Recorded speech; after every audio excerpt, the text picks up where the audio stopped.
Good afternoon, and I'd like to welcome everyone to Bounce Innovation Hub today.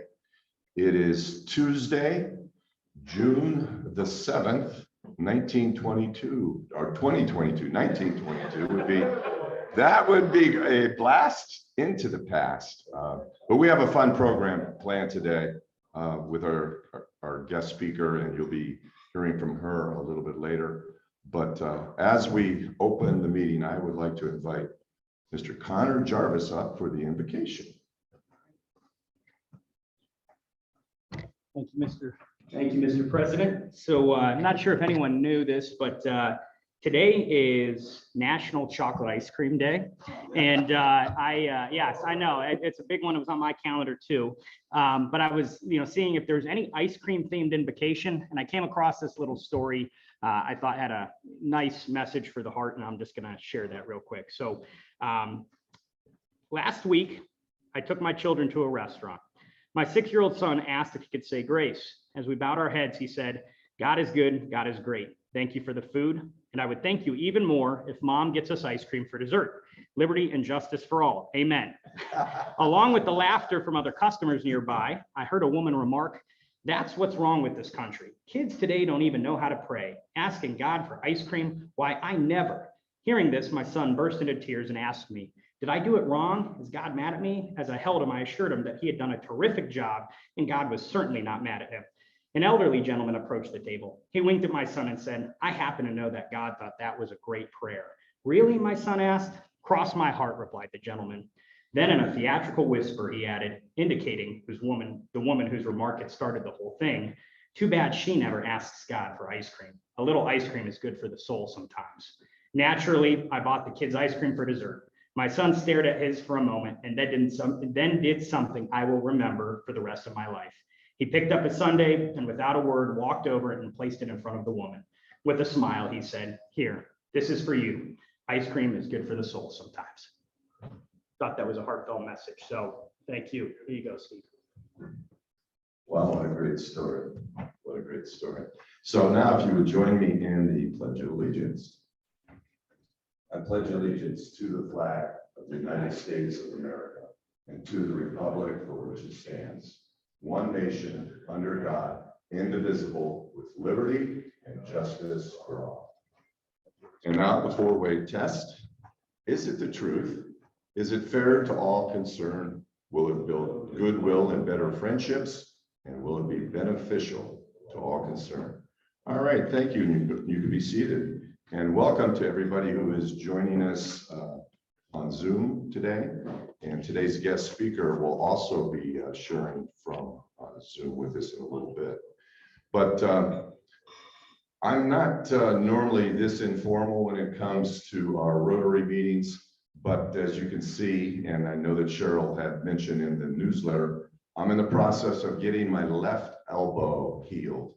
And thank goodness I found out a little over a week ago that I've been battling a staph infection inside of it. And so tomorrow I have the pleasure of starting IV antibiotics and finally getting up and over this. So, but I wanted to make you aware of that. And at this time, I'd like to turn it over to Mr. Doug Cole, and he can tell us who we have as far as visitors today.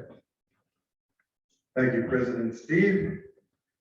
Welcome everyone to the meeting today. We have no visiting Rotarians, but we do have a couple of guests. Today's speaker, Blake Offenberger, who will be introduced at greater length in a few minutes. And then Dr. Doug Housknecht has a guest today.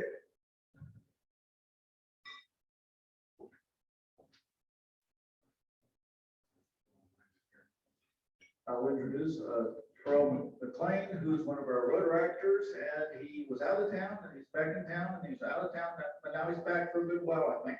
I'll let him tell you a little about himself. How's everybody doing? Charles McLean, just got back from Florida a few months ago. Actively participating in Rotaract up until leaving. And now I'm back looking to get some more volunteer work in.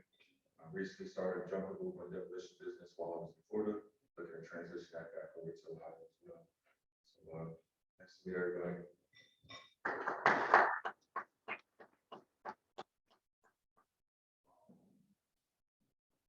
At this point, does the greeter handle happy dollars? If, Or how do we go about that? if, Is that next on the agenda? if you would like to do that, that would be fantastic. All right. Well, does anybody have any happy dollars today? Mella has happy dollars. Start 'em. Hi, everybody. I have, a dollar. So this was the first week of camp. Overnight camp started on Sunday. Day camp started yesterday. So we have about 50 plus kids on camp this week. And let me tell you what, they are so excited. They are so excited to be there. I'm going to share with Cheryl a picture that Amanda sent me that somebody wrote in chalk, one of the campers. We love camp so much. So we're excited to be there. So don't forget about the Thursday night cookouts. This Thursday is our first cookout at camp. So hope to see you guys. Thanks, Mella. Any other happy dollars today here, or we have a number of people online, but we have one right here. Go ahead. Hey, thank you, Doug. Good afternoon, everyone. Just a quick happy dollar for Katie Albrecht and the Albrecht family. They're good family friends of ours. I'm going to be meeting with Katie in 3 weeks to talk about ways that her family and the Acme dynasty can support river care. So thank you, Katie. Very happy about that. Anyone else here in the room? Jim Redmond?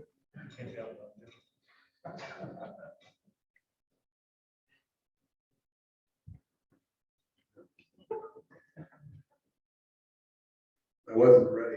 Thing got me happy, made me start thinking about camp and getting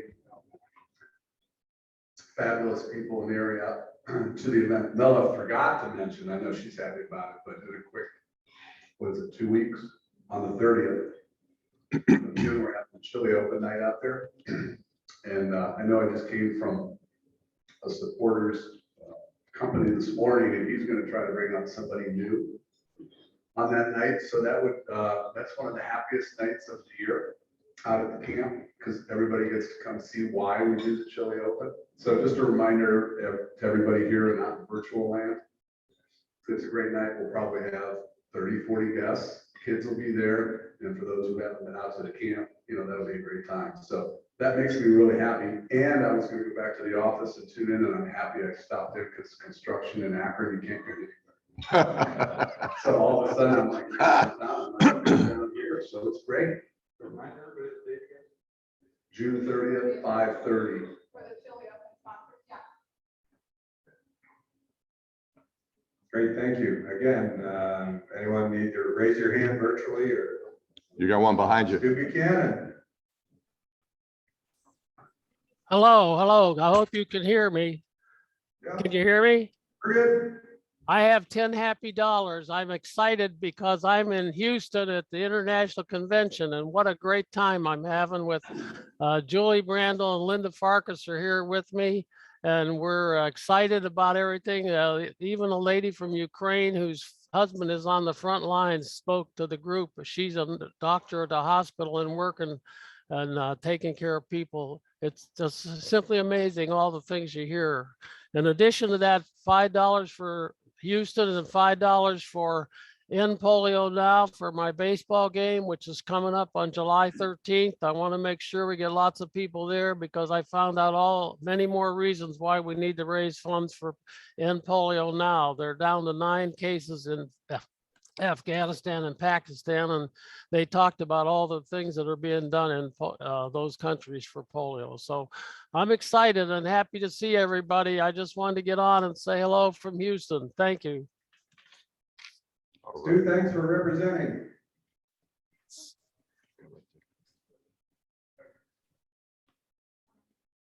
$2 happy dollars. I'm happy that Terrell is here tonight to go to the baseball game. He says he thinks he can make it. Still, you need to twist his arm a little bit. I'm planning to bring a little group out to the game. And he's also here in time for the cornhole tournament. It'll be coming up at the end of August. So keep tuned for that coming up August 27th. I think it's 27th. Jenny, online? Jerry? What? Okay, go ahead. My very good friend Frank is not well. And Malcolm Costa called me this morning. And I said I was very sorry I didn't have a dance partner anymore. And Malcolm said, I'll go dancing with you. So for Malcolm, thank you very much. And for my friend Frank, I'll give an additional $25 to the $25 I've already given. Thanks, Jenny. Steve? Yes, I have two happy dollars. And one of them is for the lady we just heard from, Jenny Wino.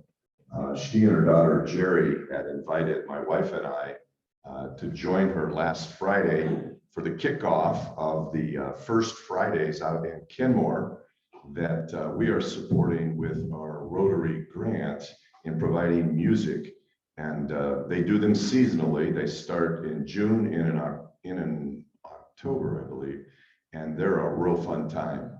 It was great to be there with Jenny and Jerry and then a couple of their friends. So that's one of my dollars. And the second one is actually for Dr. Doug. And, you know, he is a busy guy over there at the university. He would want to lead us to believe that he's retired, although he does continue to teach. He continues to work his magic with all of the relationships. And he has been a tremendous asset and encouragement to Rotaract and finding very fine young men and women. And in particular, you get to meet another one of those examples today in having Terrell here. And look for that to really begin to take off over this next year.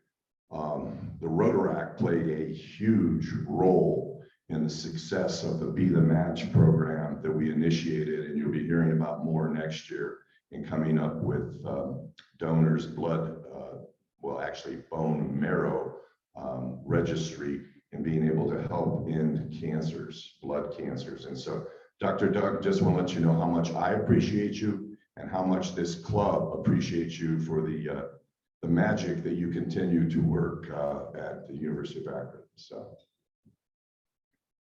Great. Anyone else? Don't want to miss the opportunity here. But I will turn it back over to President Steve. All right. Thank you, Doug. Appreciate your help today. Do we have any Rotary ambassadors in the room or online? We just did hear from Stu Buchanan, but is there anyone online as a Rotary ambassador in this last week? I am, Steve. Sandy. Hi, Sandy.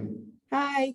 So I too attended the Kenmore First Friday event last week. It was really nice, and we'll have a lot of other opportunities to not only attend, but to serve. And we ran into Dr. Doug and Carol and Mario. So we did have some Rotarian representation there. Sorry, I didn't see you there, Steve. But then also last night, I chaired the district grant committee. Well, thank you, Sandy. Appreciate all the good work that you do in helping us out with the grants over these last many years. Thank you. All right. Are there any other announcements that anyone here in the room would need to make, or anyone online? Okay. Well, without any further ado, it's my pleasure to introduce today's speaker. And I think we're going to have fun today. Just reading Blake Offenberger's bio had me laughing a little bit because of what she shares about herself. But I believe we're in for a real treat today. And I'd like to take the time just to fill you in a little bit about her. Blake is a mother of 4. She's a horse enthusiast and the budget-blowing wife of a CPA. Blake has a love of horses, which began at a very young age when she attended Otterbein riding school, and she was promptly excused from the program for not taking things seriously enough. She has continued this work of keeping everything fun and lighthearted in all of the aspects of her life. She currently teaches riding lessons and owns a boarding facility. And Blake began her work with Focus Rescue and Rehabilitation as a foster home for a horse, and then was accepted as a board member heading up their fundraising department. She loves to fill in where she's needed, since her schedule allows a bit more flexibility than others. Blake spends a lot of time organizing events for a horseman's group she co-founded that puts on group trail rides and open horse shows. She spends a good amount of time filling up sippy cups and answering tons of why questions for her 4 children. So with that introduction, we're glad to have you here today, Blake. So have fun. Thank you. Can everybody hear me? Okay. You stole all the things I was going to say. I didn't know you were going to read that. So first, I have to tell you all that this is not my typical social interaction. Like they said, I mostly interact with children because I have 4 of my own. I also teach riding lessons. So I'm either always singing a Disney song or playing The Floor is Lava or something like that. My husband is a CPA and he sits on a few boards in town. And so this is totally much more his cup of tea than mine. I'm also a hairdresser by trade. So I'm essentially like a walking cosmopolitan magazine. I can tell you your horoscope and like what kitchen utensil your personality is the closest to or something. So this is very not in the realm of things I normally do, but I have the most flexible schedule out of our whole board, probably. I'm the only one that doesn't have a like clock in 9 to 5. I might get fired if I don't show up type of job. So I was nominated to do this. So here we are, and I was going to come in person, but I kind of live far away. I'm actually a remote member of our board too.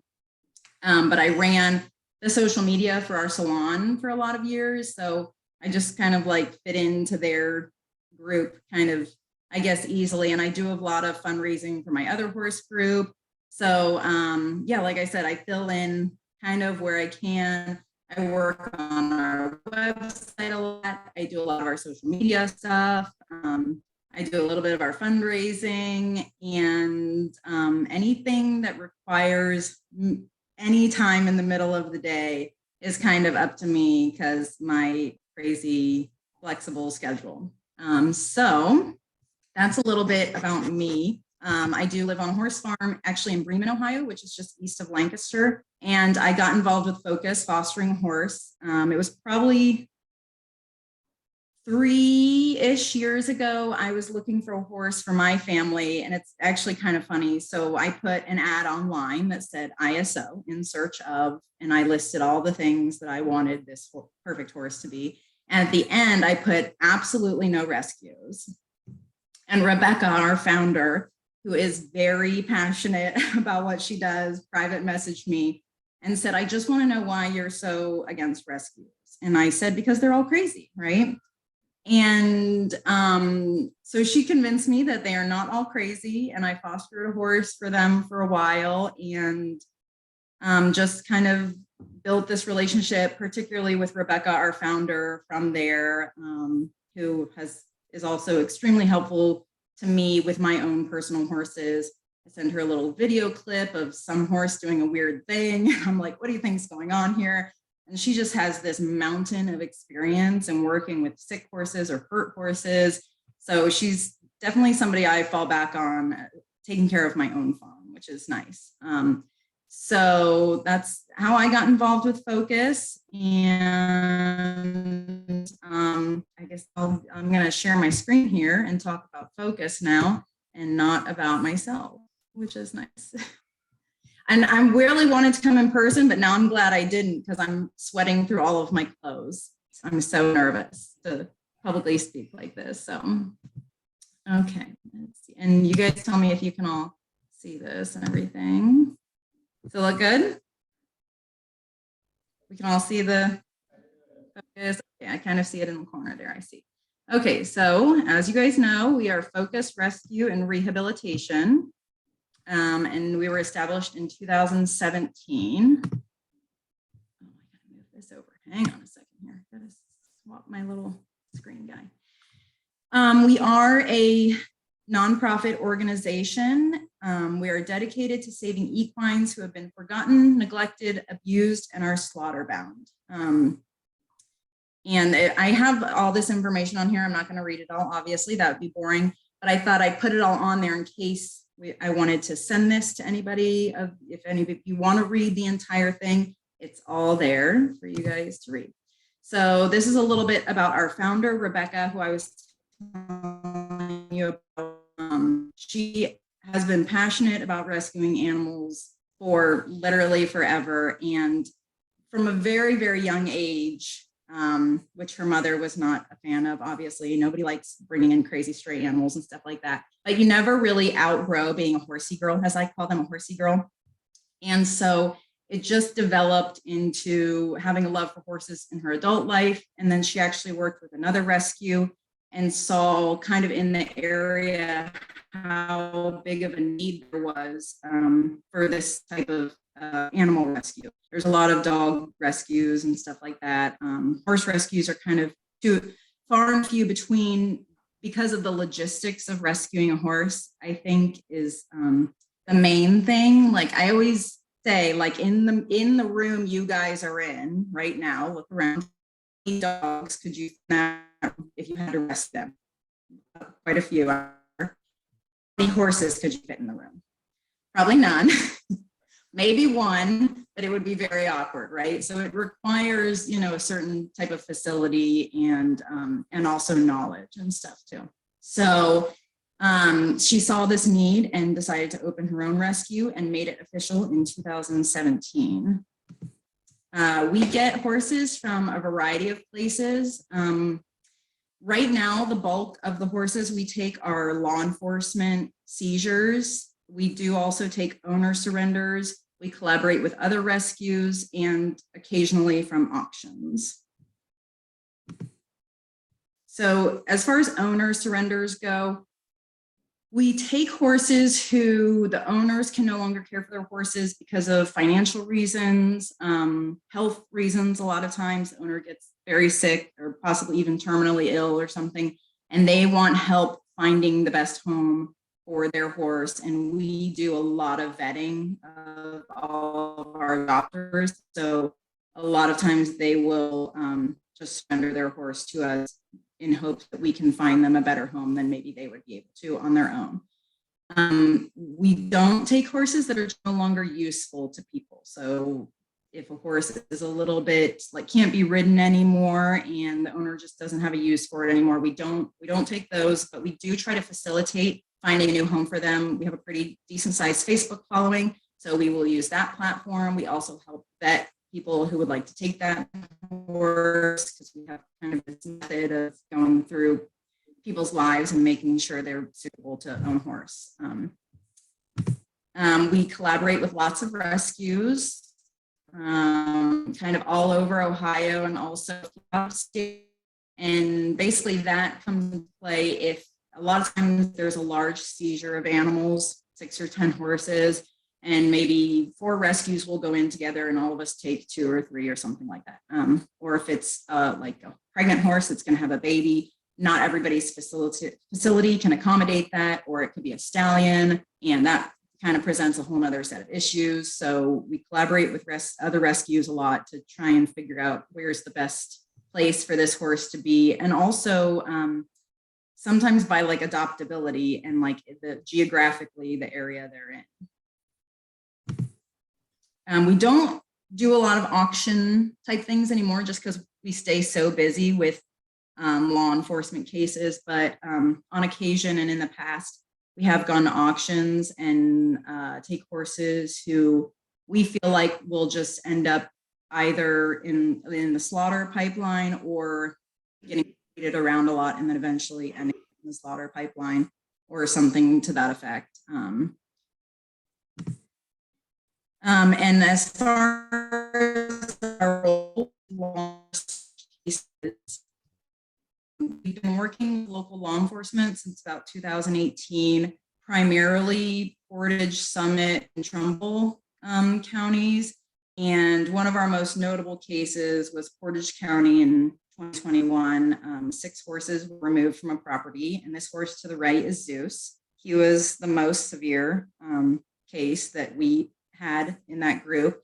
And unfortunately, he did end up passing away. And we do end up with quite a few of those and we kind of have to issue that last act of kindness, which is just as much part of saving horses as actually rehabilitating them to go on and do more things.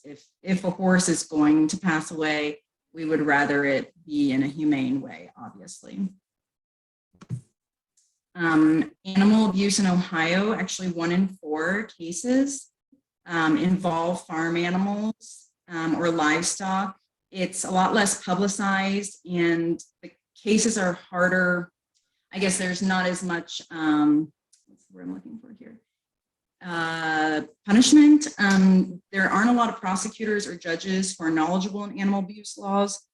Beyond that, Goddard's law, if anybody is familiar with that and has worked in any type of animal rights type of thing, it only applies to companion animals, and horses are not currently considered companion animals, so they do not fall under that. And so it can be hard to keep people from reoffending, basically. There's a lot of repeat offenders in the livestock and horse industry, which is very unfortunate. These are a few of our rescues.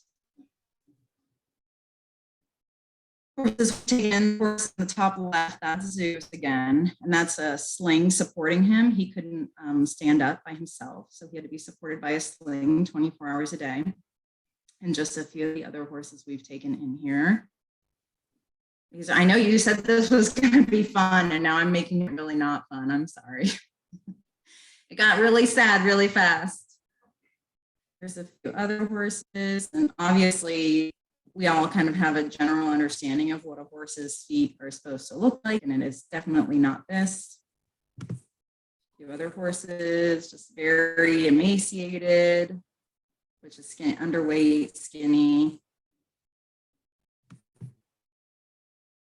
Some more pictures of sad horses.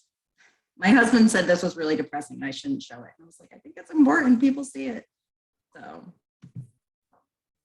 okay, rehabilitation. So when we get a horse into the rescue, we first do a very thorough vet evaluation and farrier, get up to date on their farrier needs, which farrier is the person that works on a horse's feet. And once we've done that, sometimes we have to implement a refeeding program if they're emaciated.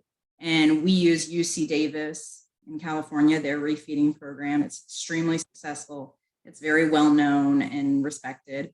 And then once that horse is stable enough to do a training assessment, we try to assess their training and figure out, can they be led with a halter and lead rope? Are they rideable? Are they scared of things? Are they, do they not like men? I have a horse on my property that does not like men. She was an ex-Amish horse. And kind of the best, trying to figure out the best home for that horse, whether they're not really going to be suitable as a riding horse.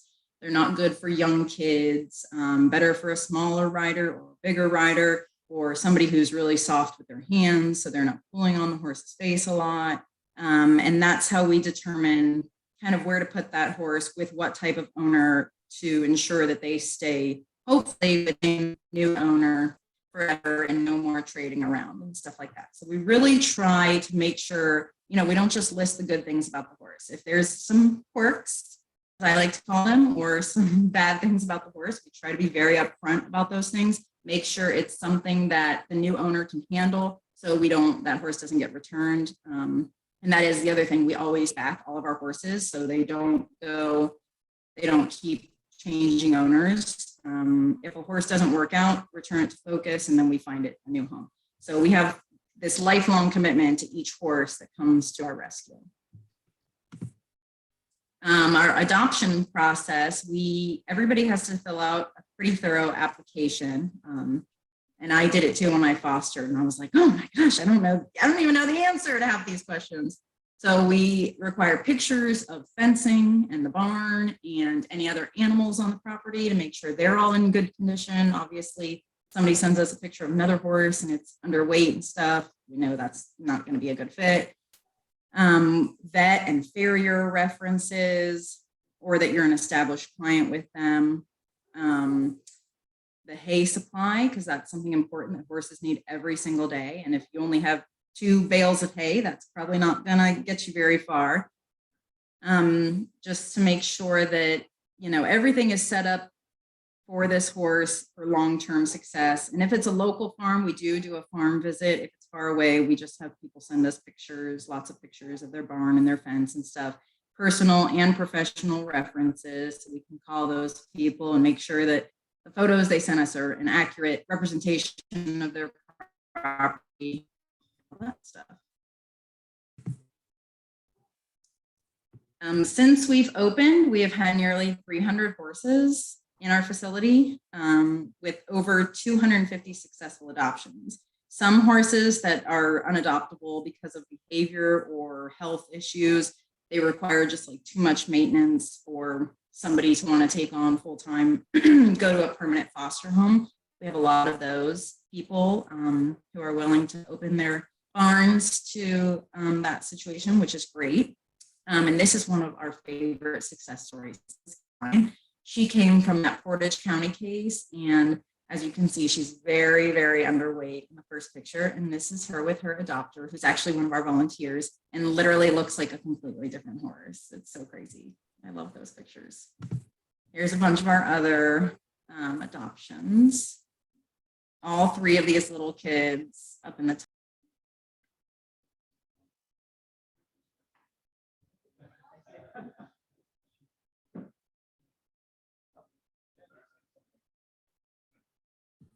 Let's see. We're still here. Here we go.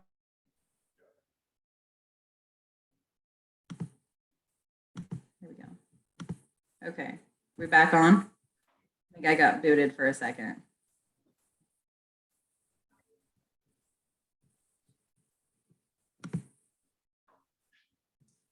These are some of our other programs.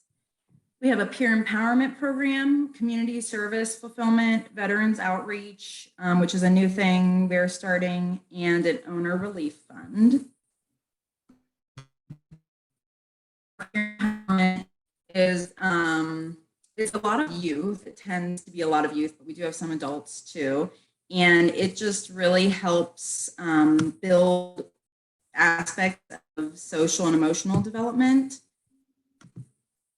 These are all people that are in our peer empowerment program. It's lots of older kids who are helping younger kids, and they help with the horses a ton. They help train them and get them ready for their next home.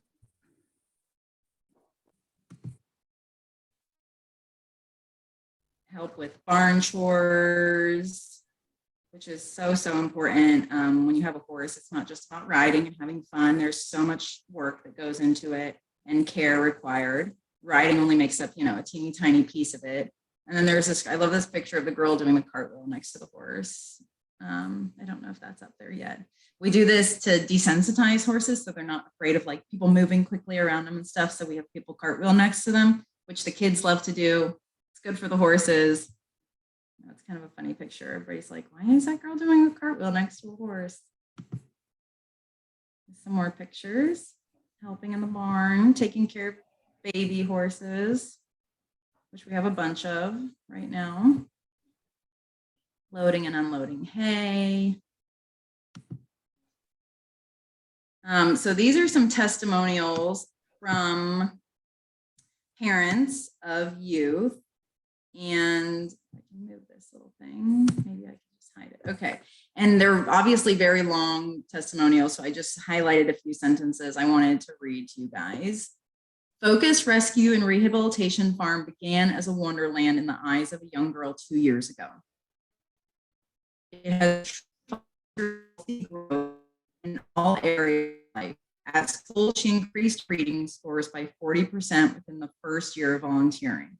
I am so thankful for the time they have invested in her and for sharing their compassion to help animals in need of rescue. It's our favorite place and has become London's first love. Haley needed something to do away from her parents. She is the youngest of 5 and last living with mom and dad. She was going stir crazy and needed to get out and interact with others. She's learned so much, joined 4-H, and has discovered volunteering is good for her soul. She looks forward to working with the horses, upcoming trail rides, and summer nights at fair with her new friends. Haley plans to go to college to be a vet tech, and volunteering at Focus is a step in the right direction. She's building work-related skills and experiences that will definitely influence her success in the future. Morgan has been volunteering at Focus Rescue and Rehabilitation for nearly 4 years. Morgan was 12 the year we reached out, pleading for behavior help with a horse we had gotten who had behavior and confidence issues. The past 4 years have been life-changing for Morgan and her family. She began as a girl who dreamed of being around horses, but had minimal experience, confidence, and support. She was a quiet girl who didn't seek out conversation from those she wasn't close to. Rebecca taught Morgan how to communicate with not only her horse, but horses who came from a variety of backgrounds and situations. She began giving lessons to younger kids there, sharing what she's learned, helping build confidence for others. She can strike up any conversation with anyone willing to talk about horses with ease. She can be trusted around rescue, which is constant. I could go on and on about every way she's grown in the past years at Focus, but I need to touch on the personal relationships made throughout this time. Rebecca, her husband John, and their children have become family to us. They have surrounded our family and horses with never-ending support. Focus Rescue and Rehabilitation doesn't just change lives of animals needing help, they change lives of people and families.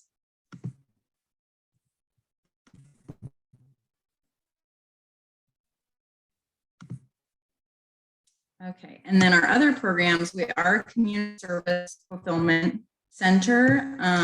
We work with Portage County Juvenile Court System, and that's for nonviolent youth. 5 people have gone through that program. I can't post pictures or anything because that's all confidential stuff. And then the Veterans Outreach is a thing we're adding soon, hopefully. It's in the works, it's on the works, and these things, you get the idea, and then 6 months later, you're still writing up what the description is.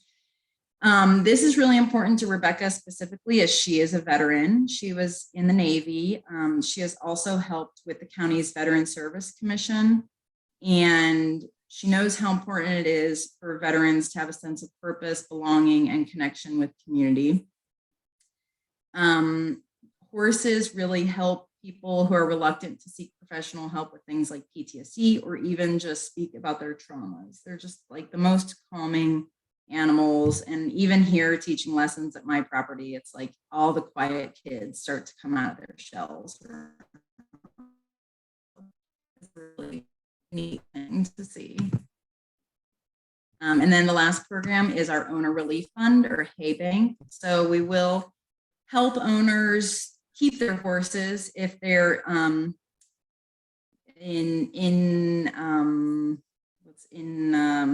the word I'm looking for here? Risk of losing their horses or having to get rid of them or something. If they've lost a job and they're trying to find a new job, maybe they had a health issue that's taken them out of work for a while. So we help with hay and with grain and bedding. And then occasionally, if the horse is a lot older, we will help financially with humane euthanasia as well to prevent horses from being an auction house. Common for people, who have financial issues, then load the horses.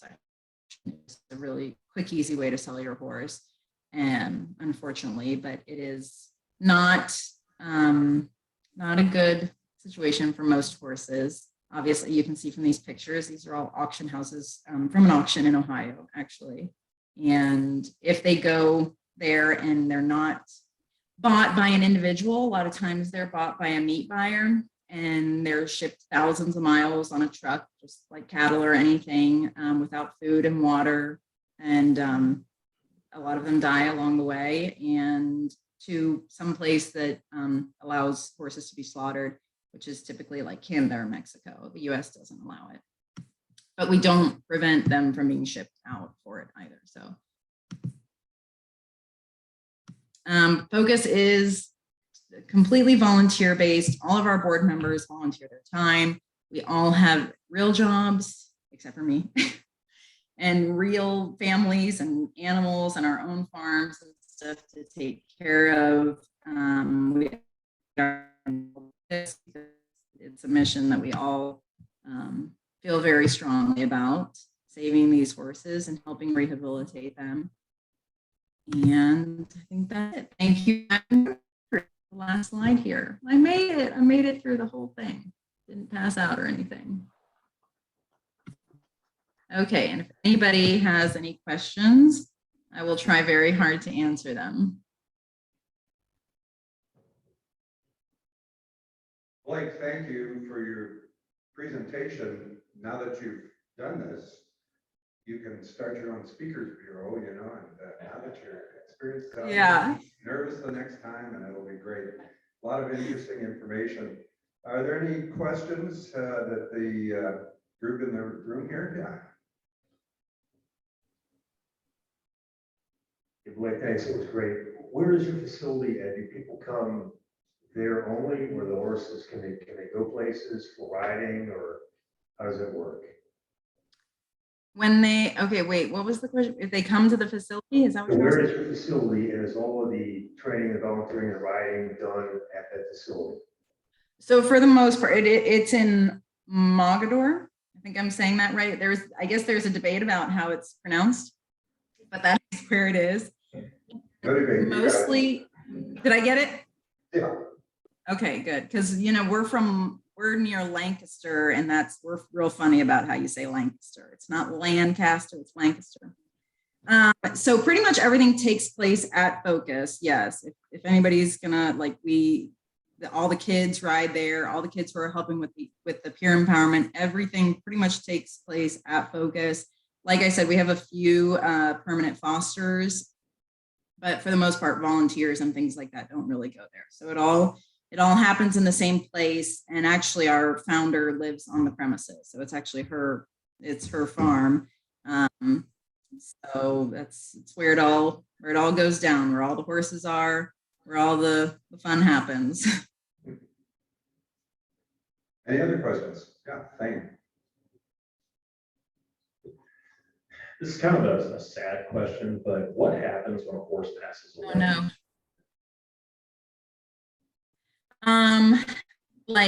So my husband said this was going to be asked. He's like, somebody's going to ask you what happens when a horse dies. And so a few different things can happen. You either dig a ginormous hole in the ground, basically, or they can be cremated, which is insanely expensive. And there's also services that do come and remove the body from the premises. So it kind of just depends on the horse and the situation.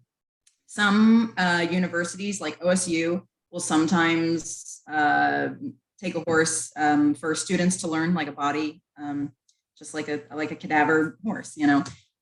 But for the most part, because of the volume, like it's really not a big deal for me here if I have to put down one of my personal horses to have somebody with a backhoe and dig a hole and bury it here. For a rescue that's on 10 acres and has the volume that we do or that we have, it becomes a little bit bigger of an issue.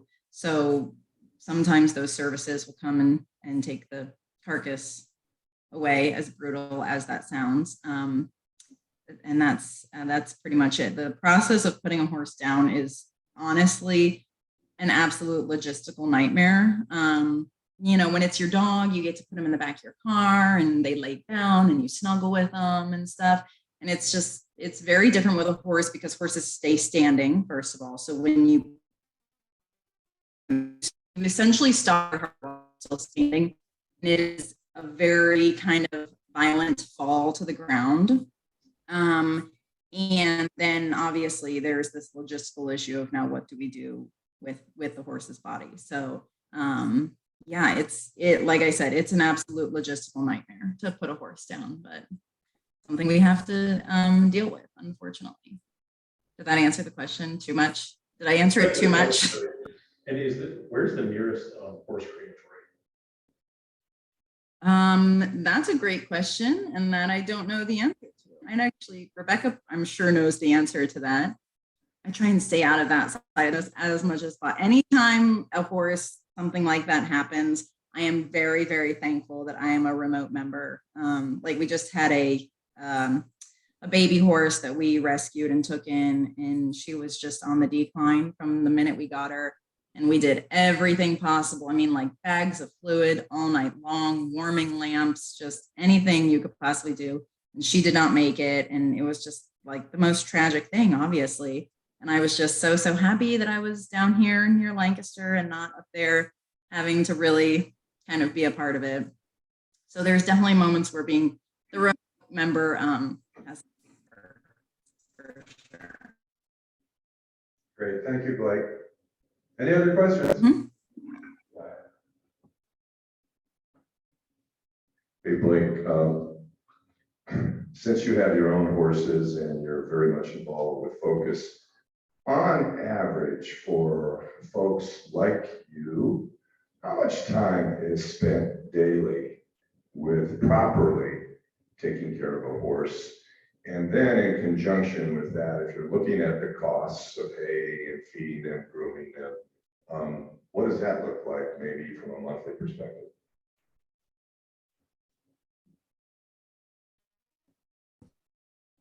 I feel like since this is being recorded, I might have to plead the fifth in case my husband watches it later. Because I'm constantly kind of cooking the books on the number and the time that I spend. He's always like, have you ever written down how much time you spend on your horse activities? I'm like, it's gotta be like 20 minutes a day or so, nothing really. So proper, and then the money is even worse because, you know, CPA, they want to see the budget, and I'm like the type of person that writes things on napkins and crumbles up my receipts and throws them in the floor of my car. So as far as time goes, you know, it's hard to say because there's definitely I would say I'm a very low maintenance horse owner. I would not take a horse on my property that required a lot of my time every single day or a lot of maintenance because that's just that's just how I like to do what I do, I guess. Because it's a hobby for me, and if it becomes more of a job that I don't like, then my hobby is ruined. So my horses here, I don't do a ton with them every single day. I always go out and do a visual check. My horses are turned out 24/7. So pasture and have access to a barn. So they have access to shelter. They have like 8 acres of pasture to roam on and eat and stuff. So I go out every single day and just do a visual check and make sure nobody's gotten any scratches or bumps or anything crazy going on. And then beyond that, everything else is kind of extra. If I want to groom them, or if I want to ride, or, anything like that. And because they're not in stalls, I don't have to spend a lot of time filling up water buckets or hay bags or anything like that. Now at Focus, we have a lot of horses that are stalled because they're being rehabilitated, or they could be in quarantine if they first come in. So if they have anything, sicknesses, they don't spread it to the other horses. So there's a lot of time spent filling up water buckets, filling up hay bags, because they need those 24/7 access to water and hay 24/7, picking out their stalls, because obviously it's like a giant litter box. And that has to be clean and stuff. And then typically with my horses, I usually try and go and clean out their feet, make sure there's nothing crazy going on with their feet, no rocks and stuck in their hooves or anything like that. So yeah, it kind of depends on the horse. Other horses require a lot more. A lot of horses require medicine every single day that you have to give them, which can be really interesting to have to give horses medicine. It's not like a dog, wrap it up in cheese and they swallow it. And if they jerk away, it's not like, when your dog yanks away from you eating their little vitamin or whatever, it's not a big deal. If you're holding onto a horse and they yank away from you, it's like you lose an arm, So that's, as far as the time goes, it's kind of as little or as much as you want depending on, and then obviously, you know, you have hay every single day, unless like my horses don't get hay every day because they're turned out 24/7. So I always say, like, you either kind of spend your money on the property that makes your horse life a little easier, which is what I've done, or you buy the hay and everything like that. So like I said, my horses have like 8 acres fenced in or something like that. So they don't really need hay in the spring and summer. So I get out of that cost. But horses that are in stalls need hay 24/7. The cost of hay has gone up tremendously. We usually fill slow feed hay bags for horses that are in stalls or horses at the rescue. So they just kind of munch on it all day, which is really good for their metabolism. And especially in the winter, that's how they keep themselves warm, just munching on hay all day long. So, and then the bedding, obviously, like all the shavings that go in the stall that keep them from, you know, it makes the stuff easier to pick up, like litter. And it also is good for their feet to not be standing on hard ground all the time. So cost is obviously like astronomically more for the rescue that has, especially horses that have a lot of complicated medical needs and are being rehabilitated and are on these special refeeding programs, or can't have certain things, or do need certain things, or might need supplements from their feet not being trimmed properly, and now they have joint issues because of that. Like if you wore high heels for like 6 years straight and never took them off, you know, your knees would be wrecked. And that happens to a lot of these horses. So yeah, the costs are obviously much greater for somebody like Focus than for a small horse farm like me, who has 5 horses on 8 acres, where they have, you know, 18 to 25 on 10 acres and are just rotating their turnout and stuff. So the horses get exercise. And then they have all these horses that have more complex medical needs and stuff. And then vet visits are obviously not cheap. If anybody has dogs, even dogs are expensive to take to the vet. I just took my dog to the vet and it was like $300 or something crazy. And vet visits, I mean, you're definitely not getting out for under 150 with a horse. So, and I mean, times 20, you know, and then if there's emergencies, that's a whole nother, you know, an emergency farm call is much more than regular farm call. But yeah, on average, I think we go through like a pallet of shavings a week, which is like, I think 20 bags, and they might be like $8 a bag or so. And I have all these numbers written down somewhere, and I don't know why I don't have them. I think our grain is probably like $15 to $30 a day. And then our hay, I think we're going through 2 round bales a day, which are like $40 each or so. So if that gives you kind of a rough idea, and like I have all of this stuff written down because I'm the fundraising person, but if I don't have it right in front of me, it's gone from my brain. Kids will do that to you. So yeah, it's a lot. It's a ton. It's a lot of money, and it frightens my CPA husband for sure. Well, thank you, Blake. Thank you, Blake. Again, thanks for sharing. Probably not a very well-known aspect of our community here and in the state of Ohio in general. This is one of those things sometimes we take for granted, and it doesn't happen. So thank you very much for your presentation today, everyone. I'm going to turn over to Connor Jarvis to do the meeting ending raffle. Yes. Again, Blake, thank you so much. Fantastic presentation. You made us, you know, entertained us in a good way, made us laugh with your honesty throughout it too. So normally you would have the honor of being our, I'm not in front of the camera. Normally we'd have you draw the raffle ticket, but I picked just someone at random from the audience, or actually Dr. Doug, did you win last week? Yeah. All right, how about you pick? He'll be your delegate, Blake. For the rolling lotto, we got 3 Washingtons today. So big pot. And what is the winning ticket, Dr. Doug? 228. Oh, sorry. 228, 259. 228, 259. All right, Tom. All right, Tom Canauer, the big winner, and you're helping me sell raffle tickets next week, right? Bringing that back. 3, and for the rolling pot here, need the Joker.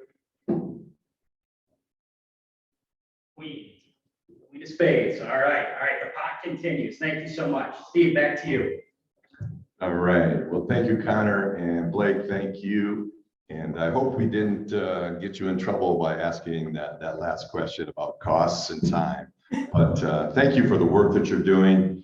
And thank you for sharing how holistic the approach is, getting kids involved, helping children and some of the younger adults from the court system, and now even looking to introduce the veterans. God bless you as you continue that work. And God bless everyone online, everybody here, and may you have a good end of the rest of your week.